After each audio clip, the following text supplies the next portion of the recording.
सुप्रभात बच्चों, आज हम पढ़ेंगे अध्याय 3 तंतु से वस्त्र तक।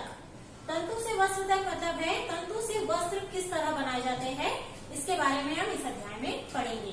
सबसे पहला आपका टॉपिक है वस्त्रों में विविधता। वस्त्र अलग अलग प्रकार के होते हैं और हम अलग अलग प्रकार के वस्त्रों को पहनते हैं, उसको यूज करते हैं। उनमें विविधता कैसी होती है उसके बारे में हम जानेंगे। यदि हम एक कपड़ा लेंगे और उसमें से एक ढीला धागा को खींचेंगे तो क्या होगा, वो वस्त्र खुलता हुआ चला जाएगा। इससे हमें क्या पता चलता है, इससे हमें यह पता चलता है कि वस्त्र किस तरह बनते हैं। वस्त्र धागों से मिलकर बनते हैं। धागों को जोड़ करके एक साथ मिला करके वस्त्र तैयार किया जाता है। और वस्त्र धागे कैसे बनते हैं, धागे बनते हैं तंतु से। आप कहेंगे आपके तंतु कहाँ से आता है। यदि हम एक सूती वस्त्र को लेंगे और उस वस्त्र में से एक ढीले धागों को खरोचेंगे, उसके ऊपर ऐसे हाथ चलाएंगे तो वो कैसा हो जाएगा, वो ढीला हो जाएगा। और अब हम उसे खींचेंगे तो क्या हो जाएगा, वस्त्र खुलता हुआ चला जाएगा। तंतु को दो भागों में बांटा गया है। एक होता है प्राकृतिक तंतु और दूसरा होता है संश्लेषित तंतु। प्राकृतिक तंतु में इसके उदाहरण है रुई और जूट। जूट को हम और क्या कह सकते हैं, जूट को हम पटसन भी कहते हैं। ये हो गए आपके प्राकृतिक तंतु। अब आप कहेंगे प्राकृतिक तंतु क्या होते हैं। प्राकृतिक तंतु वे होते हैं जो हमें प्रकृति से प्राप्त होते हैं। तो रुई हमें कहाँ से प्राप्त होती है, रुई हमें प्रकृति से प्राप्त होती है। और जूट कहाँ से प्राप्त होता है, जूट भी हमें प्रकृति से प्राप्त होता है। इसीलिए हम इसे क्या बोलते हैं, प्राकृतिक तंतु। और उसके बाद है संश्लेषित तंतु। दूसरे नंबर पर ये है पॉलिएस्टर और नायलॉन। अब आप कहेंगे पॉलिएस्टर नायलॉन क्या होता है। पॉलिएस्टर वो होते हैं जो रासायनिक तकनीक द्वारा बनाए जाते हैं।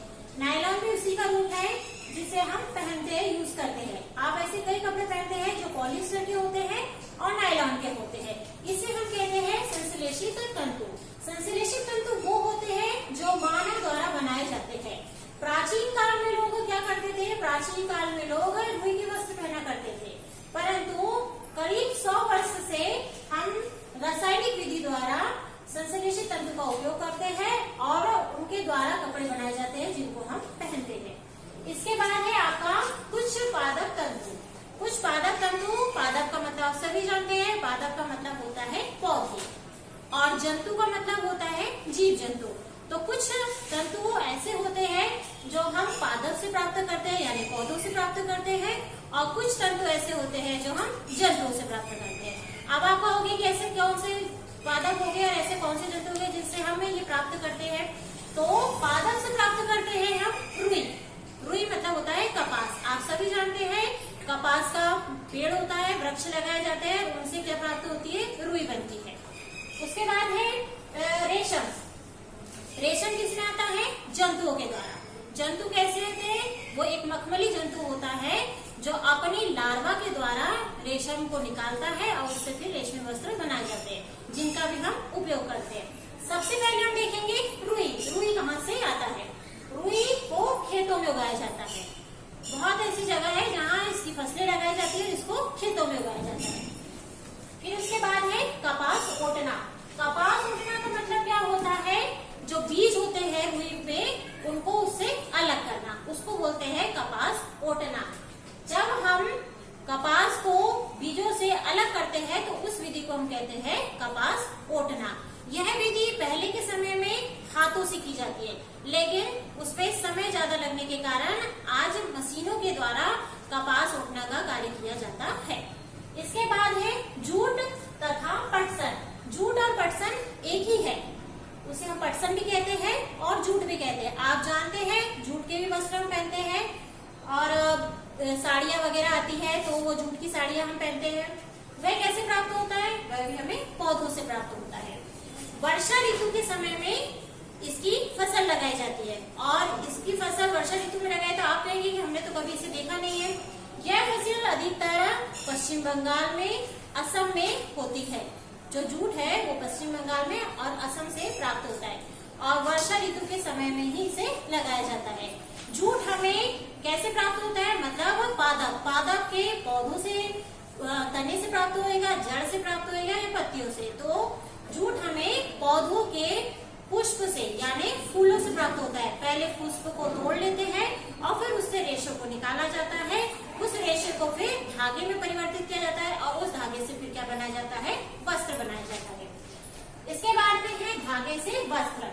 अब धागे से वस्त्र किस तरह बनाए जाते हैं, तो धागे से वस्त्र बनाने की दो विधियां हैं। नंबर 1 है बुनाई और दूसरा क्या है, बंधाई। ये दो विधियों के द्वारा वस्त्र बना के तैयार किया जाता है।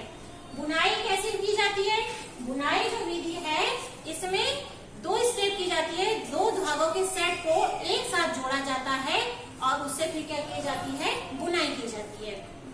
इसके बाद में है बंधाई। बंधाई में क्या होता है, बंधाई में 2 धागों की नहीं, सिर्फ एक धागों की आवश्यकता होती है और एक धागे को गोल गोल घुमा करके उसी से बंधाई का कार्य किया जाता है। उससे बंधाई वाले वस्त्र बनते हैं। अब आप कहेंगे ऐसे कौन से वस्त्र हैं जो बंधाई के द्वारा होंगे, तो उसके उदाहरण है मोजे जो आप पहनते हैं ना, सॉक्स है, वो मोजे भी बंधाई के द्वारा होते हैं और जो टी शर्ट आप पहनते हैं वो भी बंधाई के द्वारा होते हैं। वो एक धागे को गोल राउंड में घुमा करके तैयार किया जाता है, वो विधि हो गई आपकी बंधाई। तो धागे से वस्त्र बनाने की विधियां कौन कौन सी होती है, ये क्वेश्चन अगर आपको आएगा तो इसमें नंबर 1 होगा बुनाई और दूसरा कौन सा होगा, बंधाई। इसके बाद है वस्त्र सामग्री का इतिहास। वस्त्र सामग्री मतलब कि वस्त्र हम कब से पहन रहे हैं और कब से हम वस्त्र के बारे में जानते हैं। प्राचीन काल के समय में आप सभी जानते हैं आदि मानव रहते थे, तो क्या वो वस्त्र पहनते थे क्या, नहीं। प्राचीन काल में क्या करते थे, वे पेड़ों की छालों को अपने शरीर से लपेट लिया करते थे या तो फिर जंतुओं की जो जानवर होते हैं उनकी छालों को अपने शरीर पे लपेट लिया करते थे। क्यों, क्योंकि वे वस्त्र के बारे में नहीं जानते थे। जब वस्त्र आया, रेशम आया और ये वस्त्र बनना शुरू हुआ, तब लोगों ने वस्त्र पहनना शुरू किया। मगर तब क्या हुआ, तब सुई का निर्माण नहीं हुआ था, तो लोग क्या करते थे, उसे लपेट लिया करते थे, उस एक ही वस्त्र को लपेट लिया करते थे। परंतु जब कुछ समय बाद सुई का निर्माण हुआ जिससे वस्त्र बनाए जाते हैं, तो फिर आदि मानव क्या हुआ, हम लोगों ने वस्त्र पहनना शुरू किया और उसके द्वारा फिर कई वैरायटी के कई तरह तरह के वस्त्र बनाए जाते हैं, हम उसे फिर पहनते हैं। तो हमने आज क्या क्या देखा, आज हमने देखा है तंतु से वस्त्र, मतलब तंतु क्या होता है और तंतु से वस्त्र किस तरह बनाए जाते हैं। इसे 2 भागों में बांटा गया है, एक होता है प्राकृतिक तंतु, दूसरा होता है संश्लेषित तंतु। प्राकृतिक तंतु वो होते हैं जो प्रकृति से प्राप्त होते हैं, संश्लेषित तंतु वो होते हैं जो मनुष्य के द्वारा बनाए जाते हैं। इसके अंदर हमने देखा है रुई के बारे में। रुई हमें कहाँ से प्राप्त होती है, रुई हमें खेतों से प्राप्त होती है और इसे काली मिट्टी में लगाया जाता है और जो उष्णीय क्षेत्र होता है वहां से लगाया जाता है। उसके बाद है जूट और पटसन। जूट और पटसन भी हमें पौधों से प्राप्त होता है और वह वर्षा ऋतु में लगाया जाता है और इसके पुष्पीय भागों को हम तोड़ करके रेशमी वस्त्र बनाते हैं। रेशम क्या होता है, रेशम कीटों से प्राप्त होता है। एक रेशमी कीट होता है मखमली रूप में, उसकी जो लार्वा निकलती है, रासायनिक लार्वा, उसके द्वारा रेशे तैयार किया जाता है और फिर रेशमी वस्त्र बनाए जाते हैं। तो आज हमने पढ़ा है तंतु एवं वस्त्र के बारे में।